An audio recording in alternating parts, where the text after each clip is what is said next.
గురువుగారు, మంగళవారం నాడు మధ్యాహ్నం 3 గంటల నుంచి 4:30 సమయం మధ్యకాలం రాహుకాలం. ఈ రాహుకాల సమయంలో ఎటువంటి ఆధ్యాత్మిక కార్యక్రమాలు చేపట్టాలి? రాహుకాలం అనగానే అందరికీ జ్ఞాపకం వచ్చే అంశం ఒక్కటే, దీపారాధన. రాహుకాలాలు ఎప్పుడూ పగటి వేళలోనే ఉంటాయి.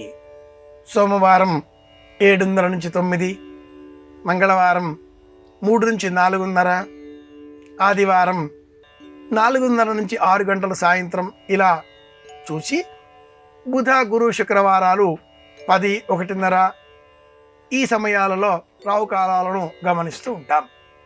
పగటి కాలాలలోనే ఈ రాహుకాల సమయం 90 నిమిషాలు. సూర్యుని చుట్టూ భూమి తిరిగేటటువంటి సమయంలో భూమి చుట్టూ చంద్రుడు తిరుగుతూ ఉంటాడు. పెద్ద శక్తి చుట్టూ చిన్న శక్తి, చిన్న శక్తి చుట్టూ ఇంకా చిన్న శక్తి. ఈ క్రమంలో కాల్పకమైనటువంటి ఈ భూమి తిరిగే ఆ వలయాన్ని చంద్ర వలయం ప్రతిరోజు 2 సార్లు ఖండిస్తూ ఉంటుంది. ఈ ఖండన బిందువులే రాహుకేతువులు. ఇవి లేవు, ఉండవు, కనుకనే వీటిని ఛాయాగ్రహాలు అని జ్యోతిషం వివరించింది. సూర్యుడు నక్షత్రం, గురువు శుక్రుడు, బుధుడు శని గ్రహాలు, చంద్రుడు ఉపగ్రహం. ఇదంతా తెలిసినప్పటికీ, రాహుకేతువులు లేవు అనే జ్ఞానం ఉన్నప్పటికీ, జ్యోతిర్విజ్ఞానం ఈ నవగ్రహాలను ఎందుకు ఇలా అందించింది? గ్రహం అంటే గ్రహించేది అని అర్థం. లేనటువంటి వాటిని అయినప్పటికీ ఈ నీడల ద్వారా ఈ దేహం పైన వచ్చేటటువంటి మార్పులను గుర్తించిన సనాతన సంప్రదాయం రాహుకాలం. మంగళవారం 3 గంటల నుంచి 4:30 వరకు. ఈ 90 నిమిషాల సమయంలో మీరు ఒకచోట కూర్చోవాలి అన్నది. ఇది మొదట చేయవలసిన పని, కూర్చోవడం. కూర్చుంటే బుద్ధి పని చేస్తుంది. ఈ కూర్చోవడం ఊరికే అని కాకుండా దీపారాధన చేసి దీపాన్ని చూస్తూ కూర్చోవడం. ఊరికే కూర్చోలేం కదా, మనస్సు పరిపరి విధాలుగా భ్రమిస్తూ ఉంటుంది. కనుక అలా ఊరికే కూర్చోకుండా స్తోత్రం చేయడం, అంగారక స్తోత్రం చేయడం, లేదా శని స్తోత్రం, లేదా దుర్గా స్తోత్రం. మంగళవారం రాహుకాలం, రాహుదోషం నివారించే నిమిత్తమే చేసేటటువంటి స్తోత్ర సంచయంలో దుర్గా స్తోత్రములు ఎంతగా మనం చెప్పగలిగితే అంతగా ప్రయోజనం సాధించుకోగలుగుతాం.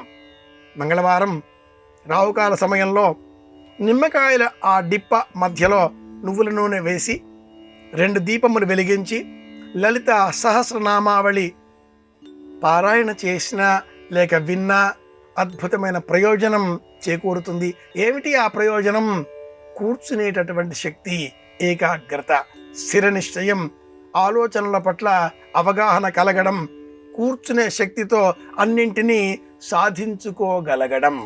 కనుక రాహుకాల దీపం పెట్టేస్తే వివాహాలు ఆలస్యం అవుతున్న వాళ్ళకి దోషాలు తొలగిపోతాయి. అలాగే లేదా విదేశాలు వెళ్ళాలి అనేక సాకారం అవుతుంది, ఉద్యోగంలో వృద్ధి లభిస్తుంది. ఇవన్నీ భౌతికంగా ఆశించే ప్రయోజనాలు కాకూడదు.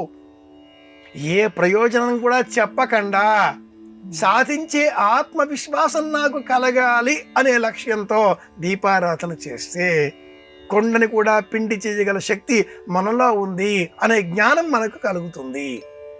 90 నిమిషాలు ఏకాగ్రతతో కూర్చోగలిగిన వ్యక్తి ఏ పని అయినా చేయగలుగుతాడు. అలా కూర్చునే అలవాటు కోసం దీపం, ఊరికే దీపం కాకుండా పారాయణ. ఆ పారాయణాలలో రాహు సంబంధంగా చేసేటటువంటి స్తోత్రాల వల్ల ప్రయోజనం దుర్గ అనుగ్రహం లభించడం. కనుక దుర్గ ఆరాధన చేస్తే, దుర్గ స్తోత్రాల పారాయణ చేస్తే రాహు సంబంధిత దోషాలు తొలగిపోతాయి. కాలసర్ప దోషం అనే దోషం జాతకంలో ఉన్నటువంటి వారు, అంటే రాహుకేతువుల మధ్యన గ్రహాలన్నీ ఒకవైపుగా చేరినటువంటి వారు, లగ్నం నుంచి పంచమంలో, సప్తమంలో, నవమంలో ఇలా ప్రత్యేక స్థానాలలో రాహుకేతువుల యుతి కలిగినటువంటి వారు, లగ్నంలో రాహువు ఉన్నటువంటి వారు తప్పనిసరిగా మంగళవారం నాడు దీపం వెలిగిస్తే వారిలో ఆత్మవిశ్వాసం పెరుగుతుంది. ఇది మంగళవారం నాడు పాటించవలసిన నియమం.